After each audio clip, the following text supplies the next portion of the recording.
Hello, this is Eric, and once again, we're going to do a history of Brazil exercises. And these ones, actually two exercises, they're related to the first rain. Okay, so let's go to the first exercise. Well, it reads, read the following text, reflect and respond. After the political independence of Brazil in 1822, it was necessary to organize a new state, making laws and regulating the administration through a constitution.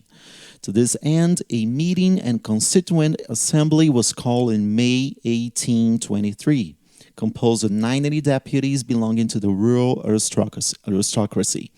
At the opening of the proceedings, Emperor Dom Pedro I revealed his authoritarian position, pledging to defend the future constitution as long as it was worthy of Brazil and himself.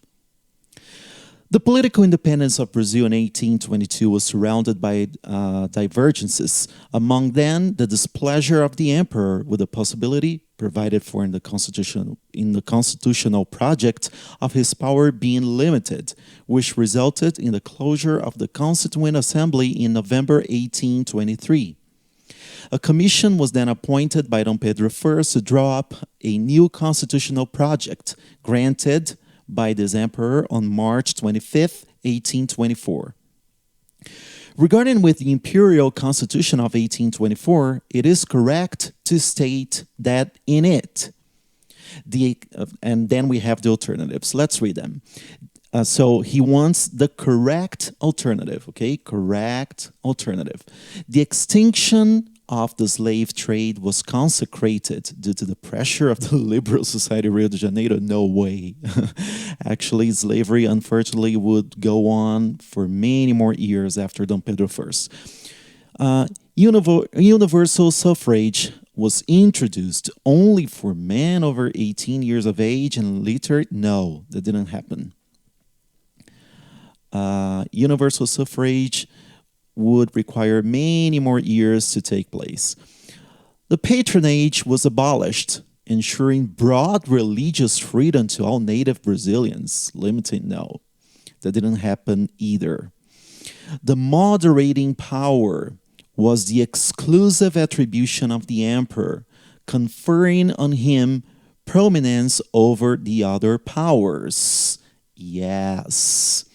Dom Pedro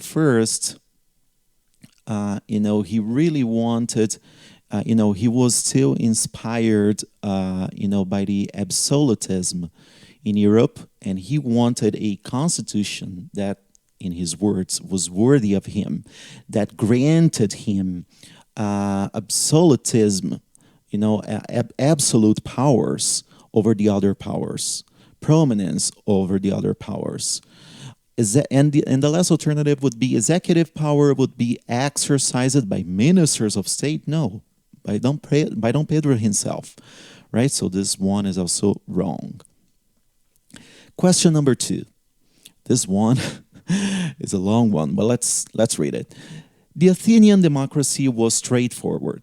The modern one, however, is representative. The right to participate has therefore become indirect by choosing representatives, right? So in the Athenian democracy, citizens would exercise, their political roles directly. There would be no representatives, working for him, let's say, right?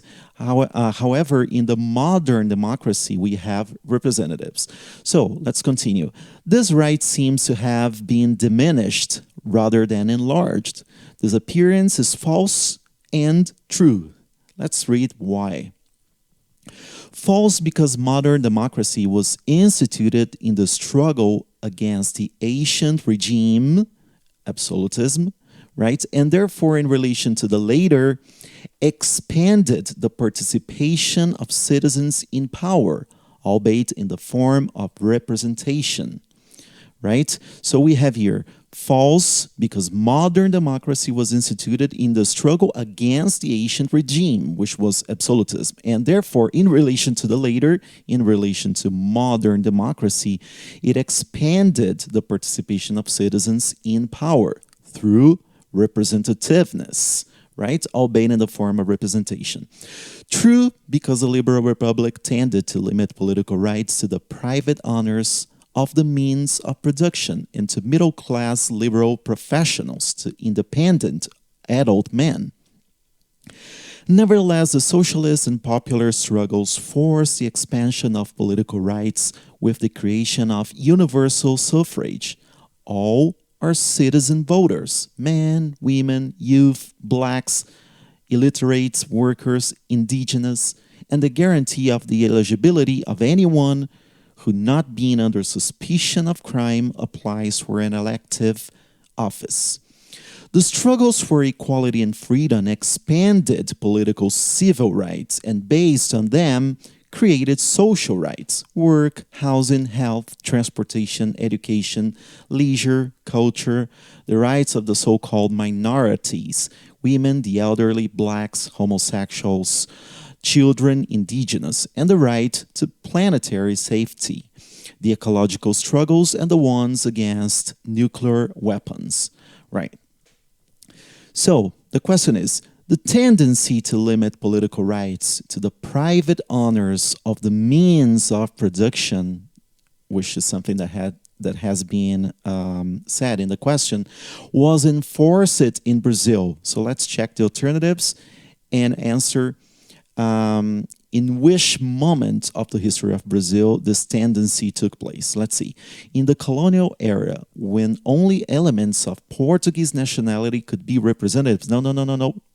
In the colonial era of Brazil, there was really nothing, concerning politics, representativeness, all these things. No, it was metropolis and a colony that existed only to feed the metropolis, only to benefit the metropolis, period.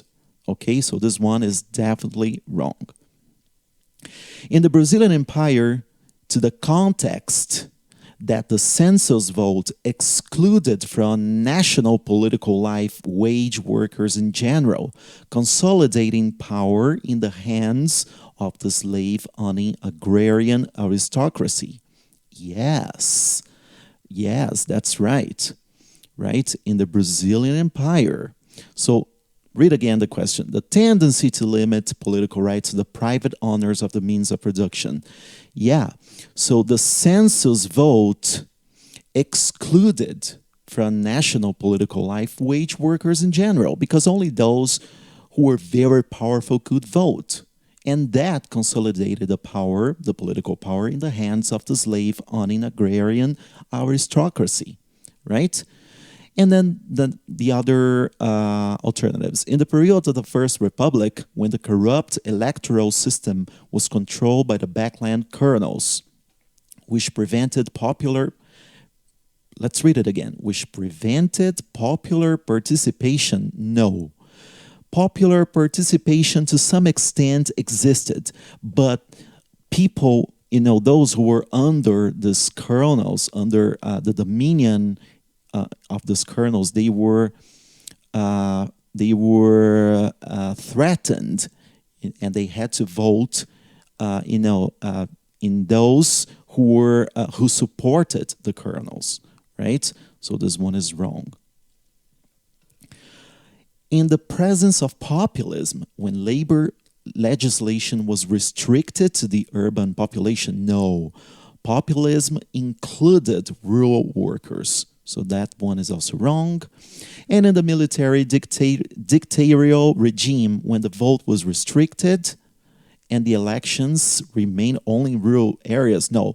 During the military regime, voting was indirect and was not restricted to rural areas, as it is saying here in the alternative. Okay, so we have alternative B as a correct one.